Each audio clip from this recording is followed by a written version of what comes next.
It was a cold December night in 1996 when Michael Jackson spotted a man sleeping under a blanket near the entrance of a Los Angeles hospital. Most people would have passed by without thinking twice. Not Michael. He asked his driver to stop the car and stepped out into the freezing air. The man, later identified as David Ramirez, was in his early 40s and had been living on the streets for nearly 5 years after losing his job and then his apartment. Michael approached gently and knelt beside him.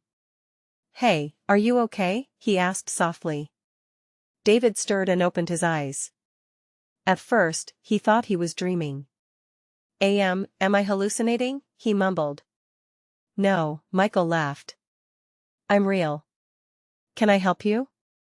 What followed wasn't just a brief act of kindness, it was a full intervention. Michael offered David a warm meal, bought him new clothes, and arranged for him to stay in a shelter for the night. But more importantly, he listened. As they sat in a nearby cafe, David told Michael about his past. How he used to work as a mechanic, how he once dreamed of becoming a musician, and how addiction took over his life. Michael nodded, never judging. "I've had my own battles," he said. "Sometimes, all you need is someone to believe in you again." Over the next few weeks, Michael continued to check in on David. He connected him with a rehabilitation center and even paid for several months of therapy and housing. Months later, David got a job at a local auto shop and started volunteering at a youth center, helping kids learn basic mechanics. He never forgot the night someone famous chose to see him not as a statistic, but as a person.